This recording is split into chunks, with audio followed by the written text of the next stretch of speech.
Hello, I'm Deepak, and today I'm going to actually talk to you about the inequalities in USA.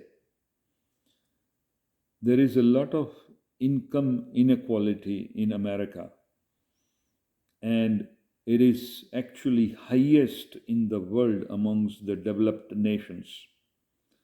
The bottom 20% of Americans hold only 2.5% of the income, and in last 40 or 50 years there is only 5% gain in their income, even though the growth rate in USA has been quite high.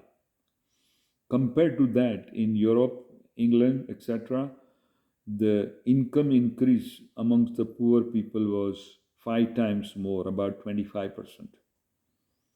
Top 1% of the earners in USA has had their income increased by 200% in last 20 years. And uh, top earners, about 10% of them hold almost 75% of wealth. Also, the income gap between whites and blacks have remained almost same in last 50 years. At present, the income difference is anywhere between $20,000 to $30,000. Also, the CEOs of large corporations, they earn anywhere from 50 to 200 times more than their workers. So there is a huge difference in the income in America between poor and rich. There are a lot of social inequalities in America. The white and Asian students outperform blacks, Hispanic, and Native American students to the tune of about 30%. Many of these poor people, blacks and Hispanics, they live in inner city neighborhood. Those schools that they have are poor, they are broken down, they have less resources, the good teachers don't want to go there, and more students drop out and do not complete school and do not go to college at all. Many more black students and Hispanic students are expelled. Many of them are pressured by gangs, and they may be using some drugs. So these dropouts then remain poor throughout their life compared to those who completed college education. Those students have much higher chance of getting better jobs, especially whites who do go to the higher level of education often get hired by large corporations, IT companies, etc., and their life continues to improve, whereas the life of these poor black folks and Hispanics remains really bad. Besides this, there is a worsening homeless crisis in America. America spends a lot of money for homelessness, and in spite of that, in the medium and large cities, you see the crisis. Cities like San Francisco, Los Angeles, Chicago, New York, etc., have a terrible homelessness problem. These people are often they were well-to-do people, but they fell into bad habits of using drugs or other reason, and they lost everything, their family, their home, and they became homeless. Many of them are middle-aged, many are veterans and blacks, and this problem has not been solved at all. Many of these folks use drugs, they are seriously ill, and they go to the hospital and they need a lot of expensive health care. So this homelessness crisis is not improving at all, and a lot more needs to be done uh, by all the cities and by the federal government to improve this crisis. Residential segregation is getting worse in America. I give you a simple example. In a medium-sized city or a larger city, the certain areas, the schools are good. So those areas, the property value go up, poor people are pushed out, and rich people move in. And thus, various different areas have good schools, and then inner cities have poor schools. So this segregation, which is not intended, is getting worse. Also, those who do not complete college education and they remain dropout from school, uh, their income mobility to move to a higher level of income and a better life never happens for those who are dropout. They will remain in that situation for 10, 20, 30 years, whereas those who are educated well, they tend to go up, higher up. Uh, the other problem I see is that there are many jobs that don't pay well. They do not pay for health insurance. They have no other benefits, pensions, etc. These are like part-time jobs or on-call job, and no other benefits are offered.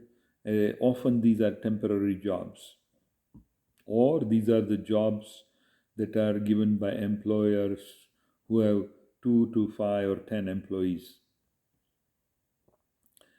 Other problem that has happened is that union membership in USA has reduced from 25% to 10% in the last 40 years, so that when there are less unions, they cannot bargain for better benefits and better pay.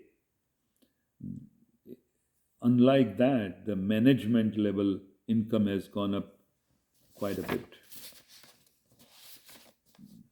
Another important inequality or lack of it is the health insurance. Now, United States of America holds 1/4 of the world wealth. Annual income has increased to $67,000 per year, compared to, say, poor country in Africa where their annual income is $200 to $400 per year, and about $500 to $2,000, $3,000 in other poor countries in Asia.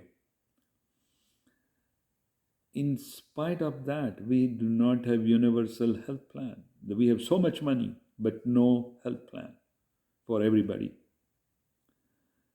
I just cannot understand this problem.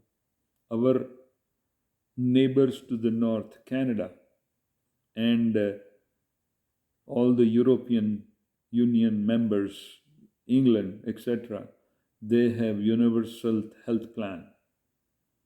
All the citizens are covered. They do not have to worry what will happen if they fall sick. They can go to the doctor. If they are more sick, they can go to hospital, and they are not charged anything. Here, if you fall sick and you have a bad insurance or no insurance, first of all, most of us will not go to the hospital, will suffer. And if you go to the hospital because you're really sick, there'll be a lot of bills to pay, and many of these families have gone bankrupt, have lost their homes. In America, Medicare and Medicaid covers up to 30% of the people. Then in 2009, Obamacare came, and now it has covered almost up to 20 to 30% of the population. When Obamacare came, there were people who had never seen doctors for 20, 30 years came to see doctors, and they were suffering from terrible diseases like diabetes, high blood pressure, heart problem, and all other chronic ailments for which they kept on suffering. But Obamacare gave them a hope. It also provides preventive health care, and that is a good thing. What is not good is attempt by some red state legislators to cancel the Obamacare. They call it unconstitutional. What is so unconstitutional giving health care to citizens? They have filed lawsuits after lawsuits. Fortunately, the Supreme Court has upheld Obamacare 3 times already. But these people and some conservative and libertarian organizations have filed lawsuits after lawsuits, claiming that it is a burden and it is unconstitutional. Giving health insurance is extremely necessary in the current time. It is not a burden, it is a necessity and must be done for all the citizens. We are a rich country. We must provide insurance to everybody so that everybody is at the same level. They don't have to worry what will happen to them if they fall sick. Now, if some rich person wants to get extra insurance, they can do that, no problem. But everybody should have same insurance across the board in United States. And if that is done, there will be much less problem in our country compared to what we have now. We have 30 to 40% of population not covered or very poorly covered. They need to be covered. It is a disgrace that one of the richest countries in the world does not have a universal health care. And do not try to undermine ACA, Affordable Care Act, or Obamacare. If you don't like Obama, call it affordable health care. Call it whatever you want to call. Don't try to cancel it. So, what is the solution? Can we correct all these problems? Difficult. Income gap between rich and poor needs to be corrected. The schools and universities must have a better education. Those who want to study in university and cannot afford it must be given free education of high quality. We should try to unite all schools and avoid this segregation. And it is shown by certain models that when you remove this segregation, actually it improves the economy. So try to avoid that. Provide good teachers in inner cities and provide other benefits, extra teaching to students who need it at no cost. Also, hire faculty members and good teachers from minority if they're well qualified. Give them incentives, give them more pay. Now, another problem is, they said, where will you get money for all this? You know, the rich corporations, there are many, many of them, Fortune 500 companies in America. Many of them pay no tax or zero tax. Many rich people do not pay tax. I'm not saying they should be taxed 50%, but they should pay a fair share, maybe 20% tax, no loophole, no get away with the tax break. What has happened is that Congress has passed certain tax laws and put loopholes. So these organizations, these rich corporations, get away with paying no tax. In return, the Congress expects favor from them by donating large sums of money for the election. So this is like a vicious cycle, and that should be broken. You know, in countries like in Europe, England, etc., there is no such political donation system exist. This is a lot of favoritism and lobbying going on in America that is not seen in other countries. Uh, we need to stop the segregation, as I said before. It may be difficult, but it should be done. Also, the employers in the small companies where there is 2 to 10 employees or even up to 50 employees must pay for health benefits and pension plans.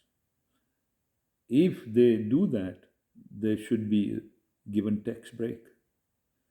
If they do not do that, they should be taxed higher so that all the employees will have a pension when they retire and will have better wages.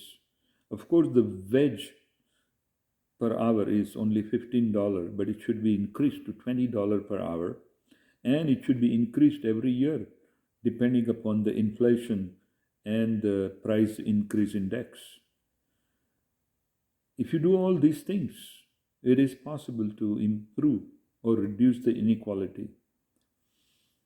It is difficult and challenging, but we can do that. And we must provide health insurance to everybody. I hope you can discuss this with your friends, family members, colleagues in a friendly manner. No fighting, no argument. Just discuss it nicely with each other, and hopefully we can solve this problem. Thank you for listening. Thank you very much.